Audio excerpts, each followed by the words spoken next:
बिस्मिल्लाहिर्रहमानिर्रहीम। हम डिस्कस करेंगे फोटो-फास्फोरिलेशन। उससे पहले हम डिफाइन करते हैं व्हाट इज फास्फोरिलेशन। फास्फोरिलेशन को हम डिफाइन करें तो हम कहते हैं कि the formation of ATP is called as phosphorylation. क्योंकि एटीपी जो है, जब एडीपी के साथ एक इनऑर्गेनिक फास्फेट लगता है तो उस प्रोसेस को हम फास्फोरिलेशन का नाम दे रहे होते हैं। लाइट रिएक्शन के अंदर जो एटीपी बनती है वो बनती है in the presence of light, इसलिए हम इस प्रोसेस को, जो एटीपी बन रही होती है ड्यूरिंग लाइट रिएक्शन, उसको हम फोटोफास्फोरिलेशन का नाम देते हैं। तो फोटोफास्फोरिलेशन दो तरह से बेसिकली चल रही होती है। किसके अंदर? लाइट रिएक्शन के अंदर। क्योंकि लाइट रिएक्शन के अंदर जो इलेक्ट्रॉन ट्रांसपोर्ट चेन चलती है वो भी दो तरह की है, साइक्लिक और नॉन साइक्लिक। तो हम डिस्कस करेंगे फर्स्ट इसकी जो टाइप है उसको हम कहते हैं कि ये नॉन साइक्लिक फोटो फास्फोराइलेशन है। इसकी जो दूसरी टाइप होती है उसको हम कहते हैं कि ये साइक्लिक फोटोफास्फोराइलेशन है।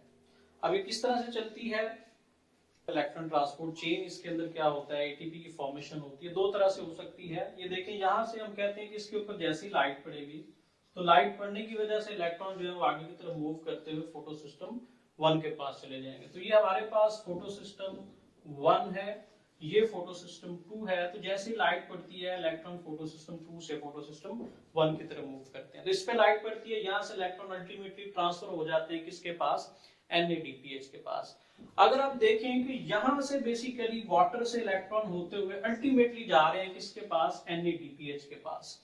और पैसेज रास्ते में क्या हो रहा है कि प्रोटॉन को स्ट्रोमा से गैदर किया जा रहा है, कहां पे? ल्यूमन के अंदर। तो प्रोटॉन जब स्ट्रोमा से ल्यूमन के अंदर आते हैं तो इस मूवमेंट की वजह से बेसिकली क्या होता है कि एडीपी जो है वो अपने साथ अटैच करवा लेती है किसको? इनऑर्गेनिक फास्फेट को, कन्वर्ट हो जाती है किसके अंदर? एटीपी के अंदर।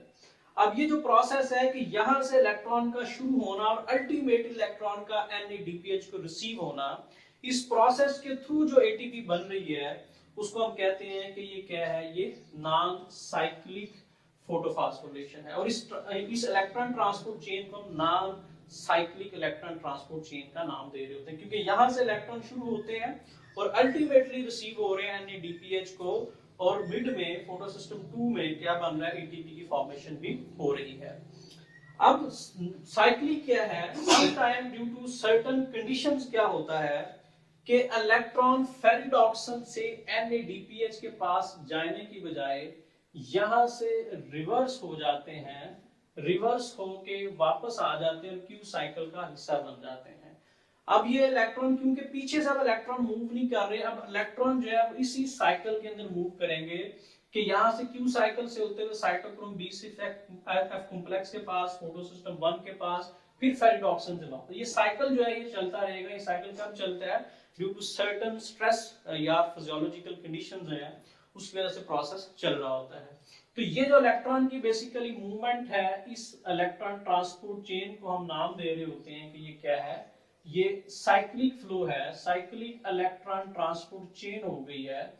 इस साइक्लिक इलेक्ट्रॉन ट्रांसपोर्ट चेन के थ्रू भी प्रोटॉन जो है वो अंदर की तरफ गैदर होंगे, ल्यूमन में जमा होंगे, और जब ल्यूमन में जमा होंगे तो फिर क्या बनेगी? एटीपी की फॉर्मेशन होगी। तो अब क्या होगा कि साइकिल के अंदर इनकी मूवमेंट रहेगी और एटीपी बनती रहेगी और इलेक्ट्रॉन आगे ट्रांसफर नहीं होंगे। तो इट मींस कि जो हमारे पास साइक्लिक इलेक्ट्रॉन ट्रांसपोर्ट चेन है, इसके अंदर बेसिकली साइक्लिक फोटोफास्फोरिलेशन होती है, सिर्फ एटीपी बनती है, NADPH की फॉर्मेशन नहीं होती। तो इसका मतलब ये हुआ कि हमारे पास जो इलेक्ट्रॉन ट्रांसपोर्ट चेन है ये हमारे पास साइक्लिक है, ये हमारे पास क्या है? नॉन साइक्लिक है। तो नॉन साइक्लिक के अंदर दोनों चीजें बनेगी, NADPH भी बनेगा, एटीपी बनेगा। लेकिन साइक्लिक के अंदर सिर्फ क्या होगी? एटीपी बनेगी। क्यों एटीपी बनेगी? क्योंकि इलेक्ट्रॉन जो है वो आगे NADPH तक ट्रांसफर नहीं होंगे। Thank you very much.